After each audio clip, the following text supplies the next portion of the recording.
Assalamualaikum warahmatullahi wabarakatuh. Alhamdulillahi rabbil alamin, wassalatu wassalamu ala ashrafil anbiya'i wal mursalin, sayyidina wa maulana Muhammadin wa ala alihi wa ashabihi wa man da'a bida'watihi wastanna bisunnatihi ila yaumi liqa'i rabbih wa ba'du. Subhanaka la ilma lana illa ma 'allamtana innaka antal alimul hakim. Rabbi shrah li sadri wa yassir li amri wahlul 'uqdatam min lisani yafqahu qawli. Yang sama-sama kita hormati pengerusi masjid, hadirin hadirat, muslimin muslimat, insyaallah kita semua dimuliakan Allah Subhanahu wa taala. Amin ya rabbal alamin. Ada setengah golongan bahkan agama yang mengatakan bahwa hari kiamat itu tidak ada. Kerana alam semesta ini qadim, kekal abadi, maka dibantah dalam sifat 20. Wujud, qidam, baqa, mukhalafatuhu lil hawadis, yamuhu binafsihi, wahdaniyah, qudrat, iradat, ilmun, hayat, sama', basar, kalam. Ini disusun oleh akidah Asy'ariyah untuk membantah orang yang mengatakan ada dua yang qadim selain daripada Allah Subhanahu wa taala. Yang wujud sebenar wujud Allah, sedangkan kita wujud kerana kita diwujudkan. Ada yang maha mewujudkan, yaitu wajibul wujud Allah. Wujud qidam, kekal. Yang qidam itu qadim Allah Subhanahu wa taala.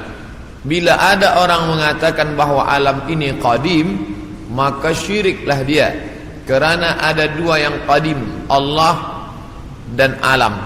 Maka dalam Islam kita diajarkan an tu'mina billah wa malaikatihi wa kutubihi wa rusulihi wal yaumil akhir, bahwa dunia akan berakhir dan kita semua akan mati dan alam semesta ini akan hancur.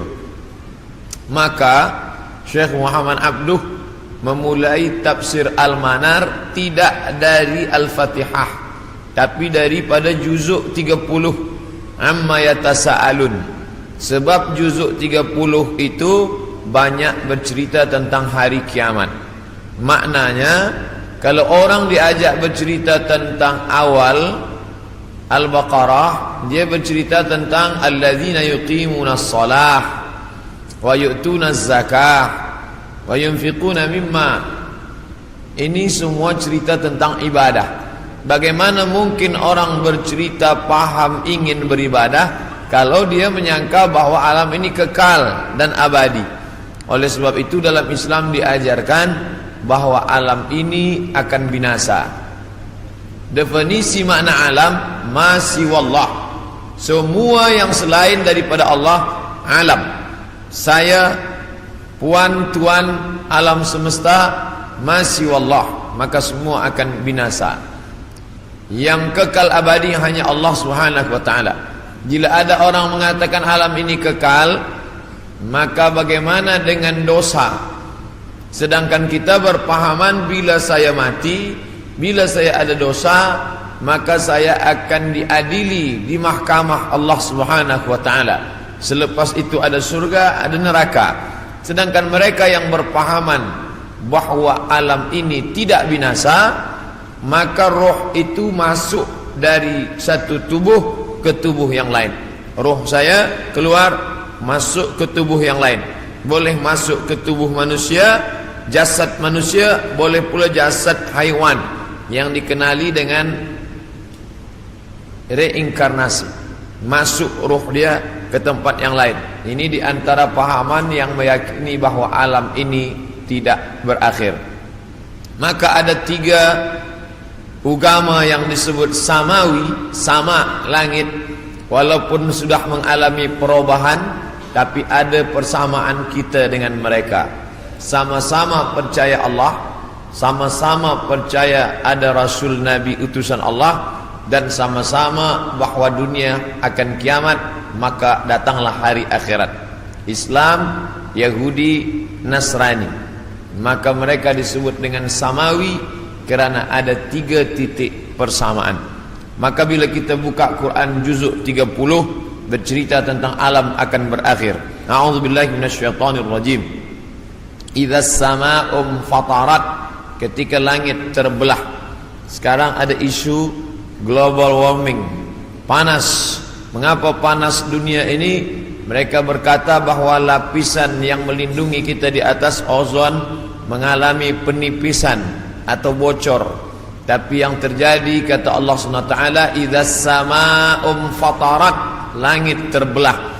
Sekarang bila ada batu besar yang akan menimpa kita dari luar, dia tidak akan mungkin sampai ke Kuala Lumpur, sebab dia akan habis kerana ada lapisan yang dibangun Allah, yang dibina. Dalam Al-Quran dikatakan wa banaina fawqakum sab'an shidada, kami bina di atas itu, ada fawqakum di atas kamu, sab'an 7 lapis, shidada binaan yang kokoh dan kuat. Itulah mengapa kita sampai hari ini aman, tidak ada yang mengganggu dari atas. Dari bawah pula Allah berfirman dalam surat An-Naba juzuk 30 surah yang pertama, wal jibala autada, wal jibal bukit-bukit, autada sebagai pasak. Bila tiang khemah tidak mungkin tumbang kerana ada pasak, maka bumi ini pun sama dengan kain yang menutup meja. Inilah kerak bumi bagian atas, dia menutup meja. Sebenarnya dia bergerak. Mengapa dia tidak bergerak? Kerana ada paku-paku yang membuat dia terhunjam ke dalam, sehingga dia tidak bergerak liar. Maka paku itu adalah wal jibala autada, bukit-bukit sebagai pakunya. Nanti sampai masanya paku itu akan tercabut. Itulah yang disebut Allah wa takunul jibal kal ihnil manfush, bukit-bukit tercabut seperti bulu kambing dihembus angin. Bulu kambing dihembus angin, manakala bulu kambing dicukur ingin dibuat menjadi baju kain musim sejuk. Kerana orang Arab mengalami rihlatas syita, musim sejuk, wasaif, musim panas. Sejuk bersangatan, hanya bulu kambing yang boleh membuat tubuh menjadi tahan. Mereka cukur bulu kambing, diletakkan di atas tikar, datang angin kencang berhembus. Watakunul jibalu kal ihnil manfush. Bila bulu kambing, bila bukit-bukit yang besar itu tercabut seperti bulu kambing, maka bumi pun bergerak dan kita di atasnya pun bergoncang. Itulah yang dikatakan dalam Al-Quran, wataran nasa sukara, engkau pandang manusia itu sukara, mabuk. Wa ma hum bisukara, sebenarnya mereka tidak mabuk. Bila kita tengok ada orang mabuk, dia berjalan bergoncang, begitulah bayangan nanti hari kiamat terjadi. Wataran nasa sukara, engkau lihat mereka mabuk. Wa ma hum bisukara, sebenarnya bukan mereka itu mabuk. Walakinna azaballahi syadid, tapi azab Allah amat sangat keras, sehingga seakan-akan mereka mabuk. Kerana bumi bergoncang, daun-daun bertiup, dan pokok-pokok kayu tumbang. Idzas sama'u fatarat wa idzal kawakibun tasarat, apa yang ada bintang gemintang seperti tasbih yang diputus, maka berjatuhanlah dia. Wa idzal biharu fujirat, 13 tahun yang lampau tsunami menyerang Aceh, meninggal lebih 200.000 orang. Itu baru satu pantai yang naik ke atas. Bagaimana bila idzal biharu fujirat, semua lautan ini naik ke darat? Kita tahu bahawa alam ini lebih banyak laut daripada darat. Nah, laut ini naik ke atas darat. Wa idzal biharu fujirat wa idzal quburu bu'sirat, ketika yang dikubur dibangkitkan, alimat naqsun, maka saat itu sadarlah diri, ma qaddamat wa akharat, apa yang sudah dia lakukan. Itulah gambaran dalam Al-Quran, dalam banyak surah. Idza syamsu kuwirat, ketika matahari digulung. Idza sama'u fatarat, kita langit terbelah. dari mulai surat An-Naba sampai An-Nas itu kebanyakan bercerita tentang hari kiamat. Maka saya sendiri pernah mengajarkan tafsir surah-surah pendek, karena dengan mengkaji tafsir surah pendek ini juzuk 30 membangkitkan rasa takut kepada Allah, memahami bahwa alam ini akan berakhir dan dunia akan kiamat. Nah, yang jadi masalah bila dia terjadi. Maka datanglah seorang sahabat bertanya kepada Nabi Muhammad sallallahu alaihi wasallam, "Ya Rasulullah, mata sa'ah, bila kiamat itu terjadi?" Nabi tak jawab. Itu menunjukkan bahawa Allah tidak berikan wahyu kepada Nabi untuk menetapkan hari bulan, tahun. Nabi tidak menjawab, tapi Nabi balik bertanya, "Ma'adat talaha?" Siapa tadi yang bertanya? Manakala Nabi menyampaikan tazkirah, orang ini bertanya, "Mata sa'ah?" Nabi diam saja. Nabi terus berikan tazkirah. Selepas itu baru Nabi tanya, "Aina sa'il?" Siapa yang bertanya tadi? "Saya ya Rasulullah." Lalu kata Rasulullah, "Ma'adat talaha?" Apa yang sudah kau siapkan untuk hari kiamat itu? Menunjukkan bahawa hari bulan dan tahunnya tidak diketahui siapapun. Bila hari ini beredar berita bahawa ada tulisan, ada orang yang mengetahui hari kiamat, maka bercanggah dengan Quran dan sunnah Rasulullah sallallahu alaihi wasallam. Kerana Nabi tidak pernah membicarakan itu kepada Sayyidina Abu Bakar, Umar, Uthman wa Ali wa an kulli sahabati Rasulillah ajma'in. Sedangkan Al-Quran jelas-jelas, a'udzubillahi minasyaitonir rajim, yas'alunaka 'anis sa'ati ayyana mursaha. Mereka bertanya kepada engkau tentang hari kiamat, bila terjadinya. La ya'lamuha illahu, tidak ada yang tahu kecuali hanya Allah Subhanahu wa ta'ala. Tapi masalah tanda-tandanya, maka Nabi banyak bercerita. Tanda-tanda ini dibagi dua. Ada tanda yang bersifat fisik, nampak. Di antaranya ucapan Nabi, tatawul al-bunyan, berlomba-lomba membuat bangunan tower yang tinggi. Itu sudah tampak hari ini. Bahkan Imam Sun'ani menyebutkan, bila ada binaan, bangunan yang lebih tinggi daripada Jabal Abi Qubais, salah satu tanda hari kiamat. Hari ini kita melihat Jabal Abi Qubais dulu bukit yang paling tinggi di samping Ka'bah. Hari ini Jabal Abi Qubais lah yang paling rendah. Jabal Abi Qubais di belakang bukit Safa. Bila kita naik ke atas bukit Safa, ingin memulai sa'i menghadap ke arah kiblat, tepat di belakang kita Jabal Abi Qubais yang dipotong, dikerat, kemudian di atasnya dibina istana Raja Fahad. Dulu kerana Makkah itu seperti kuali, lalu kemudian di tengah itu Ka'bah, maka bukit-bukit di sekeliling yang paling tinggi adalah Jabal Abi Qubais. Hari ini Jabal Abi Qubais paling rendah, ditambah gedung-gedung tinggi dan Zamzam Tower paling tinggi. Maka ini salah satu tanda fisik yang nampak oleh mata. Lalu kemudian tentang bagaimana seorang ibu antalidal amatu rabbataha, seorang budak hamba sahaya melahirkan tuannya.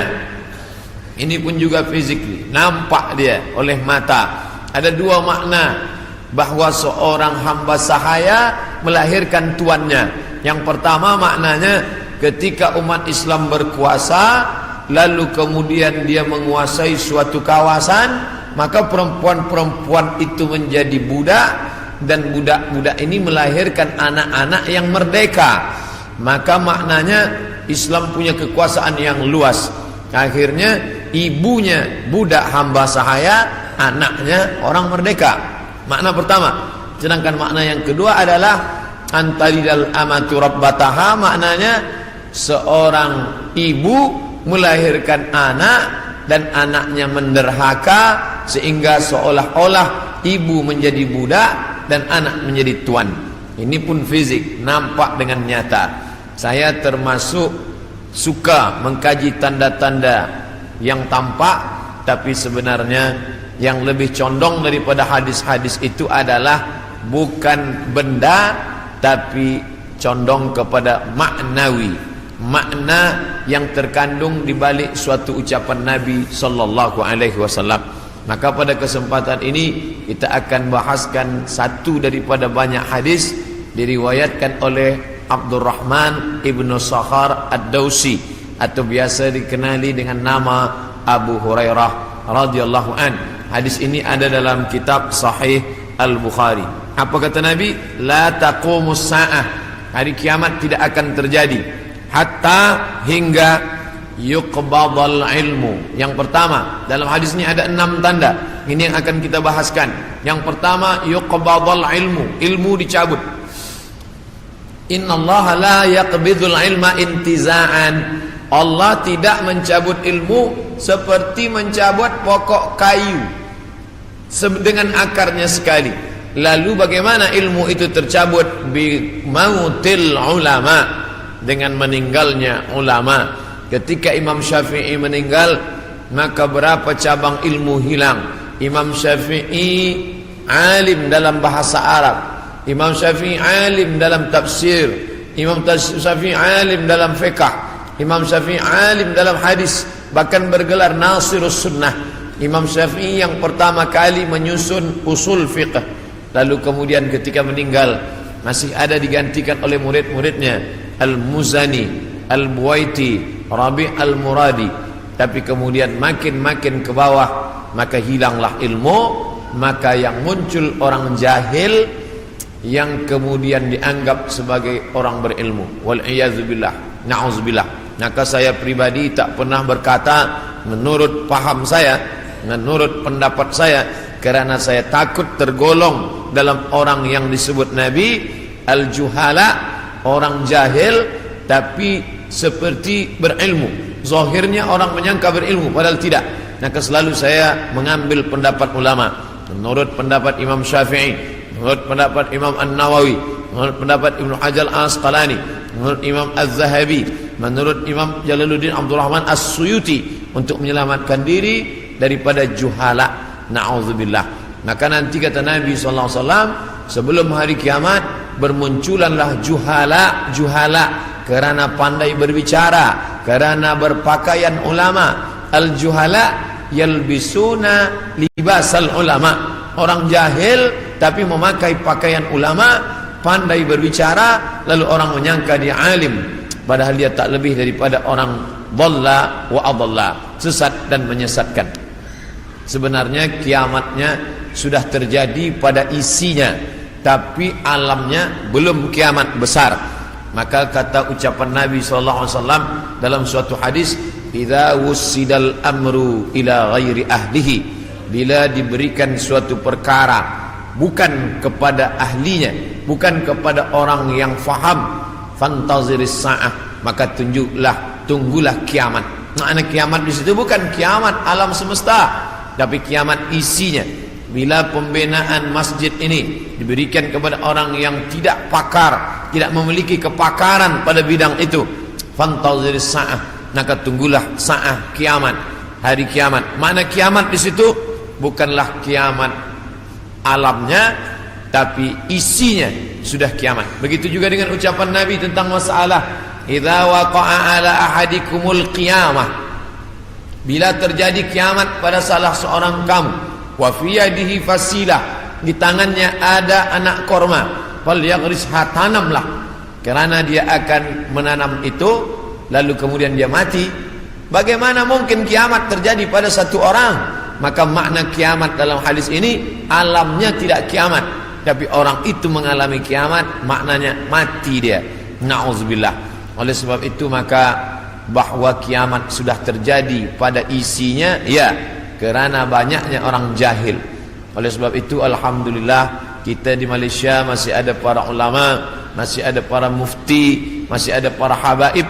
Maka kita datang ke majlis-majlis mereka, hindari majlis-majlis orang-orang jahil yang tidak diketahui sanad ilmunya, yang tidak diketahui dapat dari mana, bahkan mendakwa mendapat dari mimpi.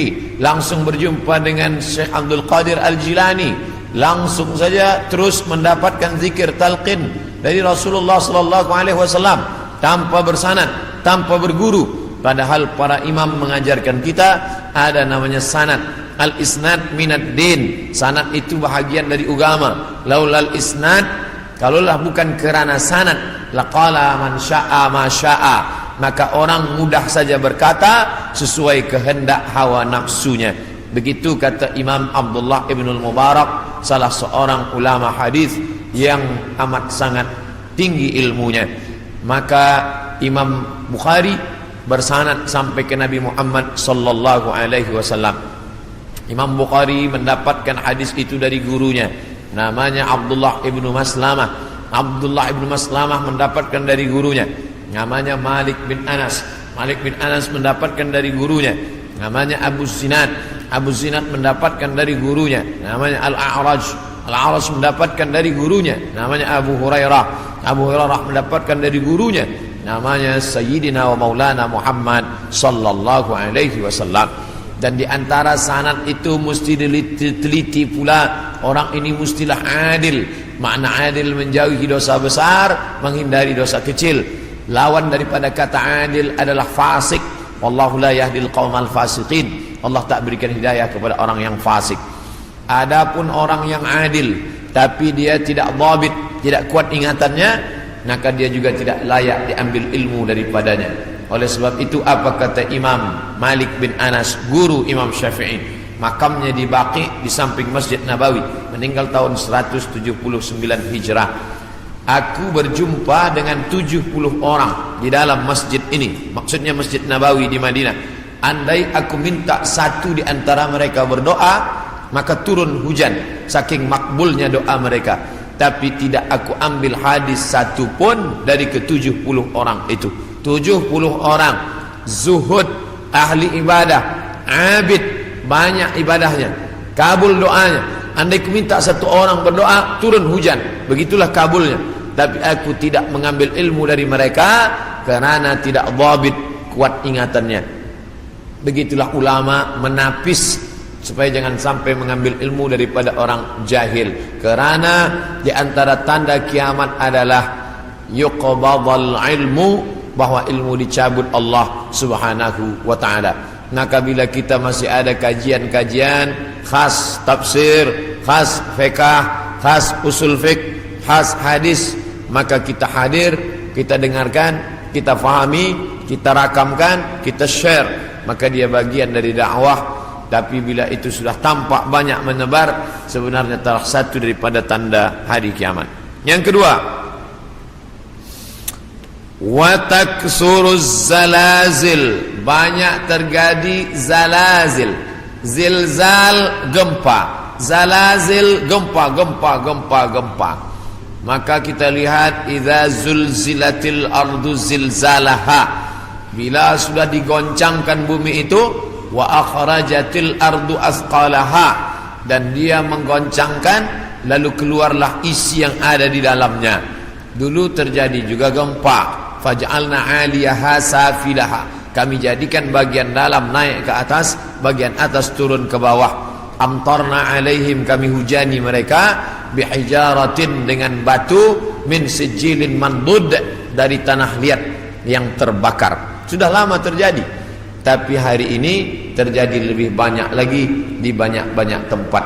Bahkan gempa tak lagi terhitung. Hari ini terjadi di sini, hari ini terjadi di sini. Ini menunjukkan bahwa salah satu dari tanda-tanda itu sudah muncul, mengingatkan kita. Apakah dengan terjadinya ini lalu kita stres, setelah ini lalu kita tidak beraktiviti, lalu setelah ini kita tidak lagi beramal? Bukan begitu makna memahami tajuk kajian kita ini. Dengan memahami tanda hari kiamat, bukan menyuruh kita berhenti bekerja, bukan menjadikan kita menjadi tidak bersemangat untuk mencari nafkah, malah judul tajuk kita siang ini membuat kita semakin bersemangat untuk beramal soleh, karena kita akan tetap mati menghadap Allah. Maka yang dibawa serta adalah amal-amal. Makanya dalam sebuah ungkapan, bukan hadis Nabi, i'mal lidunyaka, beramallah untuk duniamu, ka'annaka ta'ishu abada, seakan-akan kau hidup untuk selamanya. Wa amal li akhiratika, beramallah untuk akhiratmu, ka'annaka tamutu ghada, seakan-akan kau mati besok. Maka siang ini kita salat zuhur pukul 1:30, maka seakan-akan inilah zuhur yang terakhir. Saya akan sampaikan tazkirah ini dalam 60 menit. Selepas itu kita akan buka soalan, kita akan jawab masalah-masalah yang ditanyakan terkait dengan tajuk kita sebahagian besarnya. Maka selepas mengkaji tajuk tanda-tanda hari kiamat, bukan membuat kita lalu berhenti beramal, tapi membuat kita makin bersemangat beramal. Kerana ternyata alam akan berakhir, rumah yang besar akan hancur, kereta tak dibawa serta, yang dibawa hanyalah illal ladzina amanu, iman, wa amilus salihat, dan amal-amal saleh. Lain daripada itu tinggal. Maka bagi sesiapa saja yang ikut tajuk kajian kita ini, selepas ini bertambah amalnya, bertambah khusyuknya, bertambah takutnya, itulah orang yang berhasil. Adapun selepas ini tak ada perubahan apa-apa, biasa sahaja, maka termasuk orang-orang yang mubadzir. Innal mubadzirina kanu ikhwana syayatin. Orang yang mubadzir adalah ikhwan, saudara-saudara syaitan. Mengapa begitu? Dia sudah mubadzir waktu, dia sudah mubadzir energi, dia tidak mendapatkan manfaat apa-apa. Padahal ayat-ayat yang kita baca, idza tuliyat alaihim ayatuhu, kalau dibacakan ayat-ayat Allah, zadathum imana, bertambahlah imannya. Dari dua tanda ini ada perbezaan. Tanda yang pertama tidak tampak, ilmu dicabut, tidak nampak mana ilmu yang dicabut, mana ilmu yang kekal.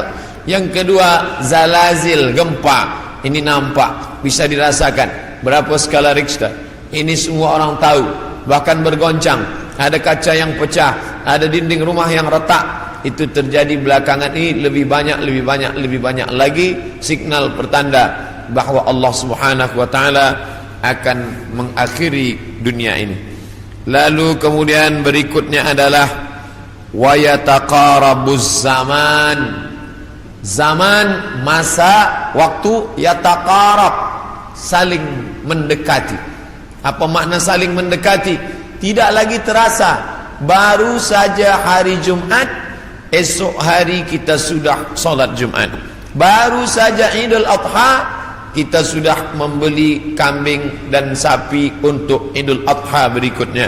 Baru saja lepas Idul Fitri, sudah bersiap-siap lagi hendak memasuki bulan Ramadan. Itu kita rasakan sekarang.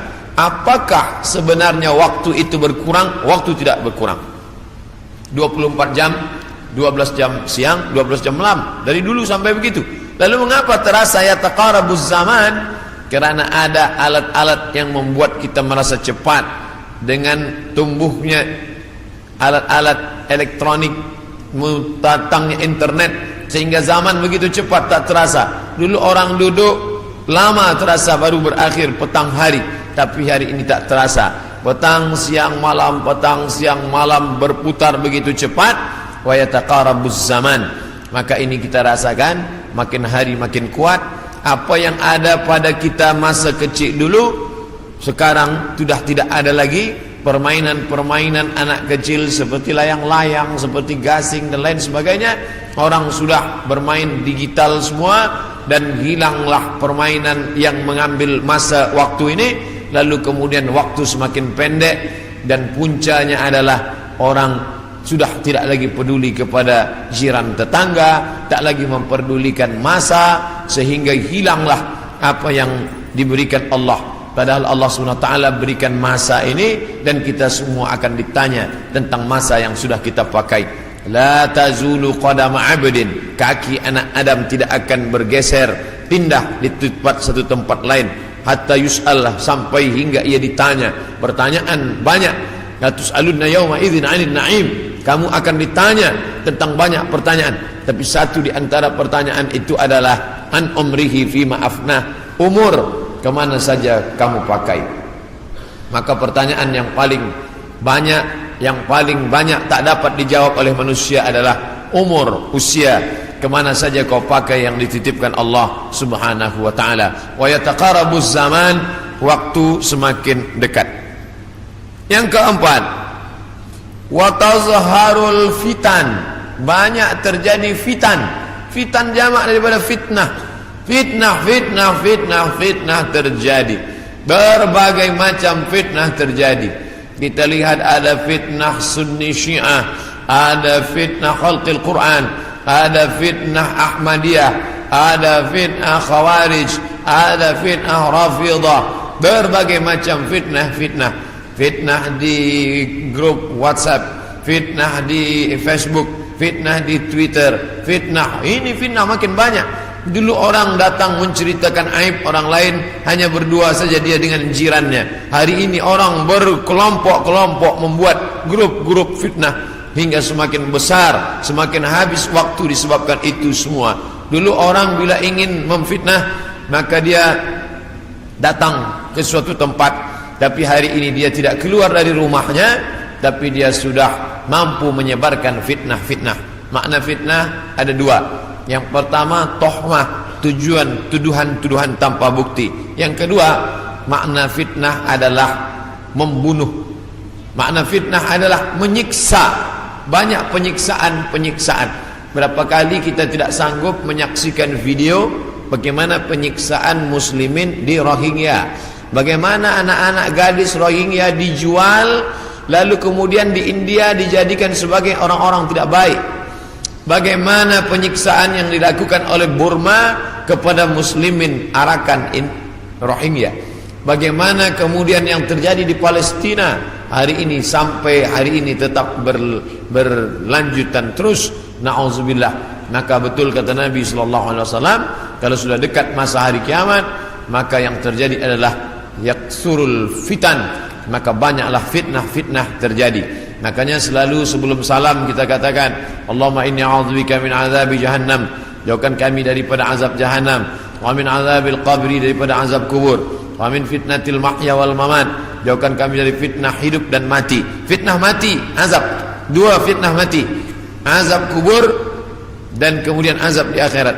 Tapi ada fitnah yang luar biasa, fitnatul mahya, fitnah ketika dalam hidup pun dia sudah merasakan fitnah yang luar biasa. A'udzubillah. Yang selanjutnya, yang kelima, yaitu yaksurul haraj. Haraj kata Nabi, wa huwal qatslu, pembunuhan yang banyak. Bagaimana mereka boleh menghabisi kaum muslimin bertetangga dekat. Slobodan Milosevic ingin menghabisi semua etnis Bosnia Hersek, habis semuanya. Itu terjadi tahun 90-an. Lalu kemudian sekarang berdamai. Lalu kemudian bagaimana pembantaian di Irak, dari sejak mulai Presiden Amerika sampailah yang terakhir, terus mereka membantai umat Islam. Lalu kemudian terjadi pula yang terakhir, tidak berakhir sampai hari ini, sampai Presiden Amerika mengatakan ini adalah ibu kota Israel. Dengan mengakui itu sebagai ibu kota Israel, maka semua orang yang berada di dalam itu tidak lagi diakui sebagai orang Palestina. Efek daripada itu adalah bahwa ini tidak lagi dianggap sebagai milik umat Islam, tapi justru sebagai orang Islam yang memiliki tempat ibadah di tanah orang kafir. Na'udzubillah. Oleh sebab itu, maka banyaklah al-haraj, pembunuhan. Dulu pun ada juga pembunuhan, betul, tak salah. Ada Romawi membunuh Persia membunuh Rom, itu biasa, itu terjadi. Tapi zaman sekarang pembunuhan merajalela karena alat untuk membunuh itu diciptakan lebih banyak. Senjata-senjata dari besi diciptakan lebih banyak lagi untuk menghabisi umat manusia. Maka itulah yang dikatakan Nabi, yaksurul haraj. Apa salah kita? Mengapa kita dihidupkan Allah di zaman ini? Mengapa kita tak hidup di zaman Abu Bakar, Umar, Uthman wa Ali? Maka ada kabar gembira dari Nabi SAW. Al-ibadatu fil haraj. Orang yang tetap istiqamah beribadah fil haraj, ketika banyak pembunuhan ini, tetap imannya kuat, tetap dia istiqamah. Kahijratin ilayya, seperti orang yang berhijrah kepada Nabi Muhammad sallallahu alaihi wasallam. Mudah-mudahan kita termasuk orang yang tetap istiqamah dalam keadaan banyak pembunuhan, dan kita seperti orang yang berhijrah. Walaupun sudah 1439 tahun lampau, tapi kita tetap diakui sebagai umat Muhammad sallallahu alaihi wasallam dan seperti orang yang berhijrah. Makanya sekarang ada orang istilah ini adalah hijrah saya, ini adalah momen hijrah saya. Sebenarnya tidak lagi ada hijrah, la hijrata ba'dal fath. Setelah pembebasan kota Makkah tidak lagi ada hijrah. Yang dimaksud hijrah adalah pindah dari batil kepada hak, pindah dari syirik kepada tauhid, pindah dari jahil kepada ilmu. Itulah makna daripada hijrah. Kemudian yang keenam, hatta yaksura fikumul mal fayafidhu. Banyak orang yang melimpah ruah hartanya sampai yafidhu, seperti air yang penuh tumpah. Banyak orang-orang kaya. Dulu orang hanya kaya tapi masih ada batasnya. Sekarang ada orang yang amat sangat kaya tanpa batas, tapi tidak tahu lagi dia mau dibuat kemana kekayaan ini. Dan itu terjadi hari ini. Dulu orang kaya karena dia berniaga, bekerja. Ada orang kaya karena dia menjual emas. Ada orang kaya karena dia beternak sapi, kambing. Ada orang kaya karena dia membuat kolam ikan. Artinya dia bekerja, keluar peluh keringatnya baru dia kaya. Hari ini ada orang yang duduk-duduk saja tapi kekayaannya amat sangat melimpah ruah. Maka apa yang dikatakan Nabi SAW terwujud hari ini, yang menunjukkan hari kiamat itu hampir saja terjadi. Bahkan ketika Isra Mi'raj pun Nabi melihat ada seorang perempuan tua yang melambaikan tangannya memanggil. Lalu Nabi bertanya kepada Jibril alaihissalam, siapa itu Jibril? Jibril menjawab, itulah dunia yang sudah tua. Walaupun sudah tua dia tetap berhias karena dia tak ingin tua. Dunia dengan usianya yang tua, hampir kiamat, dia tetap berhias dengan perhiasan-perhiasan harta benda, dengan binaan-binaan yang besar. Tapi sebenarnya dia semakin tua, dan sampai masanya terjadilah apa yang dikatakan Allah Subhanahu wa taala, hancur semuanya, berkeping tak bermakna sama sekali. Maka ini salah satu tanda yang dikatakan Nabi sallallahu alaihi wasallam. Kemudian hadis berikutnya disebutkan juga dalam Sahih Al-Bukhari. Apa kata Nabi sallallahu alaihi wasallam? Tetap dari Abu Hurairah, la taqumus saah, tidak terjadi hari kiamat hatta yanzila fikum ibnu Maryam, sampai datang anak Maryam. Yang dimaksud dengan anak Maryam adalah Nabi Isa alaihissalam, hakaman muqsitan, sebagai seorang hakim yang adil. Mungkin keadilan susah didapatkan dari manusia yang condong kepada harta dan hawa nafsu, tapi kerana dia seorang nabi, bukankah dia sudah mati, meninggal dunia? Barrafa'allah wa ma qataluhu, mereka tidak berhasil membunuhnya. Wa ma salabuhu, mereka tidak berhasil menyalibnya. Walakin syubbiha lahum, ada orang lain yang diserupakan wajahnya dengan Isa. Dialah Yudas Iskariot, dialah Yahuza, yang kemudian ditangkap oleh tentera daripada Yahudi yang benci akan Isa, dan mereka menyalibnya di tiang Golgota, dan mereka mengatakan inilah dia. Maka kata Allah, wa ma qataluhu yaqina, mereka tidak yakin seyakin-yakinnya tentang itu. Sampai akhirnya pada tahun 324 terjadilah konsili, pertemuan ijma' pertemuan seluruh pendeta-pendeta, dan mereka berhasil menyepakati di sebuah kota bernama Nisea. Sekarang letaknya di Turki. Yang dulu kota itu besar dibina oleh seorang raja bernama Konstantinopel, yang kemudian kota itu dirubah oleh Muhammad Al-Fatih menjadi kota Islambul, kota Islam, negeri Islam, yang berubah menjadi Istanbul. Maka di sana ada satu tempat bernama Nisea.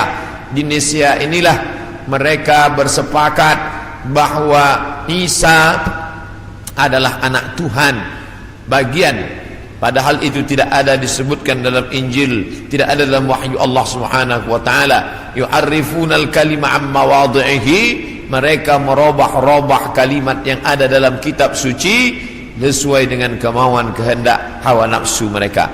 Maka mereka tidak berhasil membunuhnya. Barrafa'allah, Allah mengangkatnya, dan dia belum meninggal dunia. Sampai masanya menjelang hari kiamat, Nabi Muhammad SAW bercerita bahwa Nabi Isa ini akan turun menjadi pemimpin yang adil. Apakah dia membawa syariat baru lalu menasakh syariat Muhammad sallallahu alaihi wasallam? Tidak. Dia menghidupkan lagi sunnah-sunnah Rasulullah sallallahu alaihi wasallam. Dia menjadi imam di masjid, dia mengajak orang salat berjamaah, dia tetap menegakkan syariat Muhammad. Dia tidak menasakh apapun kerana dia datang sesudah Nabi Muhammad, maka dia sendiri pun ikut syariat Nabi Muhammad sallallahu alaihi wasallam. Dia tidak hanya sebagai seorang ulama, dia tidak hanya sebagai orang yang faham agama, tapi dia menjadi hakaman muqsitan, sebagai pemimpin yang adil yang akan memimpin dunia. Bila ini terjadi, maka hari kiamat akan segera tiba. Ini termasuk tanda yang fisik, yang nampak, yang orangnya langsung. Tempat turunnya disebutkan di sebuah masjid bermenara warna putih di Damaskus, Syam. Maka di antara doa Nabi sallallahu alaihi wasallam, Allahumma barik lana fi Syamina, Allahumma barik lana fi Syamina. Ya Allah, berikanlah berkah di negeri Syam. Negeri Syam disebut negeri yang penuh dengan barakah. Subhanalladzi asra bi 'abdihi lailan minal masjidil haram ilal masjidil aqsa alladzi barakna haulahu. Kami berkahi tempat itu linuriyahu min ayatina, karena kami ingin menunjukkan ayat-ayat kami kepada orang yang tidak percaya kepada ayat-ayat. Bahwa Nabi Isa datang tidak membawa syariat baru, tapi dia membatalkan syariat yang sudah dirubah oleh para pendeta. Di antaranya mereka mengatakan bahwa Nabi Isa meninggal dunia tergantung di pelang salib, maka dibantah. Fayaksirus salib, dia menghancurkan salib. Salib bahasa Arab, salib bahasa kita, palang salib. Maka Nabi Isa datang menghancurkan salib. Ini menunjukkan bahwa akidah salib itu batil, tidak dibenarkan. Karena andai dia benar, pasti Nabi Isa melanjutkannya. Yang menghancurkannya Nabi Isa sendiri. Yang mengatakan itu patung dia, maka itu dibantah oleh Al-Quran. Wa ma qataluhu, mereka tidak membunuhnya. Wa ma salabuhu, mereka tidak menyalibnya. Walakin syubbiha lahum, ada orang lain yang diserupakan dengannya. Bila ada orang berkata, kamu jangan kaji-kaji agama kami, jangan bahas-bahas agama kami, urus sajalah agama kamu, lakum dinukum waliyadin. Kami tidak mungkin membahas agama kamu kalau Allah tidak menyebutkannya dalam Al-Quran. Allah menyebutkan tentang yang kamu katakan sebagai Tuhan itu dalam beberapa surah. Al-Fatihah, Al-Baqarah, Ali Imran. Ali keluarga, Imran punya anak bernama Maryam. Maryam punya anak laki-laki bernama Isa. Dan Imran punya istri bernama Hannah. Hannah punya saudari perempuan, melahirkan anak laki-laki bernama Yahya. Dan Yahya punya ayah bernama Zakaria. Maka inilah keluarga yang kecil. Ada Imran, ada Hannah, ada adik Hannah, adik yang melahirkan Yahya, nama suaminya Zakaria. Dan Hannah melahirkan anak perempuan bersama Maryam. Dan Maryam punya anak laki-laki bernama Isa alaihissalam. Ini keluarga orang baik-baik, ini keluarga orang yang saleh, dan mereka itu tidak pernah mengaku dirinya Tuhan. Al-Masih ibnu Maryam illa rasul. Al-Masih tak lain tak bukan hanyalah seorang rasul. Qad khalas min qablihi rusul, yang sebelumnya sudah ada rasul-rasul. Adam, Idris, Nuh, Salih, Ilyas, Ilyasa, Zakaria, Musa, Yahya, Zulkifli, Daud, Sulaiman, Ayyub, semuanya meninggal dunia. Maka Nabi Nabi Isa alaihissalam pun juga akan meninggal. Hanya saja dia meninggal tidak seperti Nabi yang lain, hidupnya habis berakhir. Nabi Isa akan datang sekali lagi dan dia akan menghancurkan salib-salib. Berikutnya, wa yaqtulul khinzir, dia akan membunuh babi. Apa makna membunuh babi? Kerana mereka menghalalkan babi, seakan-akan babi itu halal, padahal Nabi Isa tidak makan babi. Lalu siapa yang merubah ajaran Isa sehingga mereka menghalalkan babi? Maka yang merubah adalah Paulus. Kata Paulus, sejak Isa disalib menebus dosa manusia, maka semua binatang menjadi halal. Begitu juga dengan khitan. Nabi Ibrahim berkhitan, turun kepada Nabi Musa berkhitan, turun kepada Nabi Isa berkhitan. Tapi dispesongkan, diselewengkan oleh Paulus. Paulus yang bernama Saul tidak pernah belajar kepada Isa, tapi lalu kemudian mengaku diangkat sebagai rasul oleh Isa, maka disebut namanya dengan Rasul Paulus. Maka ini dibantah oleh Al-Quran sama sekali. Maka Ibrahimu Yahudian, Ibrahim bukan Yahudi, wala Nasranian, Ibrahim bukan Nasrani, walakin syubbiha lahum, walakin kana hanifan musliman, dia seorang muslim, hanifan condong kepada kebenaran, musliman muslim, wa ma kana minal musyrikin, dia tidak mempersekutukan Allah Subhanahu wa taala. Sedangkan Yahudi dan Nasrani mempersekutukan Allah. Yahudi mempersekutukan Allah dengan Uzair. Wa qalatil yahudu Uzairun ibnullah, orang Yahudi berkata Uzair anak Allah. Sedangkan Nasrani mempersekutukan Allah dengan Yesus, dengan Isa. Wa qala an-nasara al-masih ibnullah, Nasrani berkata Al-Masih anak Allah. Maka Al-Quran membantah. Bila ada orang mengatakan jangan kaji-kaji tentang agama orang lain, kita tidak mengkaji agama orang lain, kita sedang mengkaji Al-Quran, kitab suci kita yang bercerita tentang penyelewengan ajaran Nabi Isa alaihissalam. Ini mesti diluruskan, karena yang kita kaji adalah Al-Quran dan sunnah Nabi Muhammad sallallahu alaihi wasallam. Wa yada'ul jizyah, Nabi membatalkan jizyah, upeti, pajak yang sebelumnya diterapkan oleh Raja Romawi dan Persia. Mereka hidup dengan cawan-cawan emas, pakaian sutra, tempat tidur yang tebal, dengan banyak-banyak pasangan, dengan istana yang megah. Padahal dari cukai, dari pajak yang dikutip dari setiap masyarakat. Maka datanglah Nabi Isa alaihissalam membantah itu semua perbuatan yang batil, bahwa itu perbuatan zalim, menganiaya orang susah. Maka dia menghapuskan itu. Wa yada'ul jizyah wa yafidul mala hatta la yaqbaluhu ahadun, dan kemudian dia membagikan harta sampai tidak ada satupun yang mau menerimanya. Apa makna dia membagi harta tak ada orang mau menerima? Karena orang sudah merasa cukup, tidak lagi merasa perlu banyak. Karena masalah harta ini tidak ada batasnya. Lau kana li bani Adam wadiyan min dhahab, seandainya manusia itu memiliki satu lembah daripada emas, ini ada bukit, di sini ada bukit, ada tanah yang turun ke bawah, tempat bercocok tanam, lalu kemudian berubah dia menjadi emas, maka manusia tidak pernah berkata cukuplah emas yang banyak ini, tidak, tapi dia akan berkata mana lagi, mana lagi. Dia terus meminta, walan tamla fahu illa turab, sampai mulutnya diisi tanah, masuk ke liang lahat, barulah dia merasa cukup, barulah dia katakan enough, baru dia katakan cukup, tidak lagi lebih daripada ini. Maka oleh sebab itu ketika Nabi Isa alaihissalam membagikan harta, ini harta, dia katakan tidak, kami tidak mau menerimanya, karena kami tidak ingin mati membawa harta, tapi kami ingin mati membawa amal yang saleh. Kita lanjutkan. Yang terakhir, hadis masih dari Abu Hurairah radhiyallahu anhu, kitabnya Sahih Bukhari.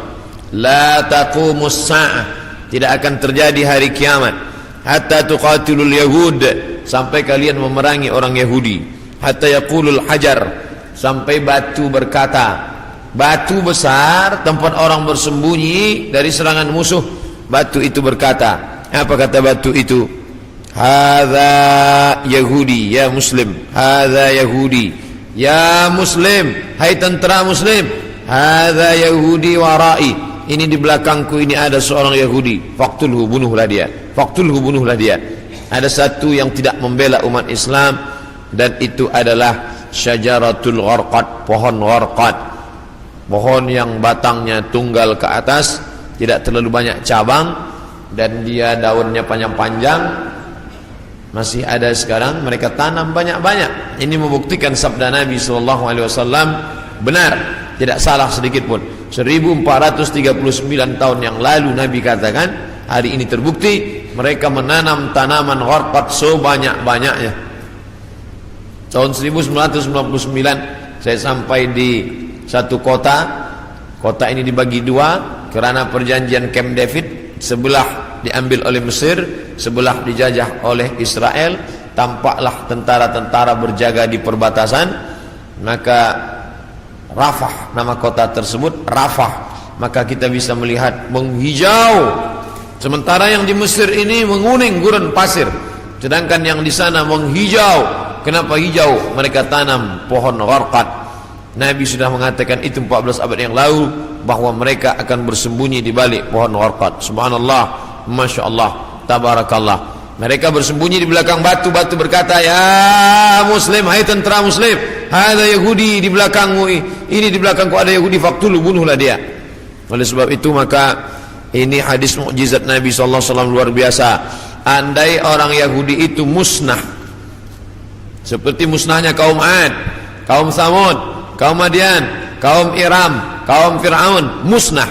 Tapi Yahudi tidak musnah, dia tetap kekal sampai hari ini, sampai terwujudnya janji Nabi Muhammad bahwa tidak akan terjadi hari kiamat sampai kamu memerangi Yahudi. Yahudi di dunia ini jumlahnya hanya 12 juta, hanya 16 juta saja. 6 juta di Palestina, menjajah Palestina, yang 5 juta di Amerika, sisanya yang 10 bertebaran di atas muka dunia. Ada Yahudi Rusia, ada Yahudi Arab Maghribi, Maroko, ada beberapa Yahudi di Maghribi, karena ketika itu raja daripada Spain mengusir seluruh pendatang dan larilah mereka ke negeri Islam.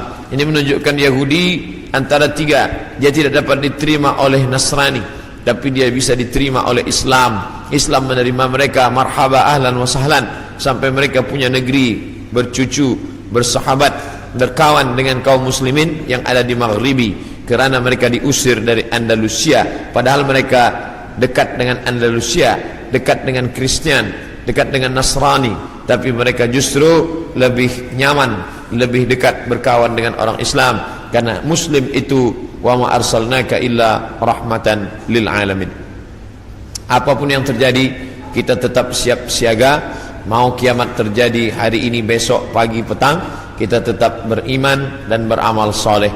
Maka saya tidak menjelaskan secara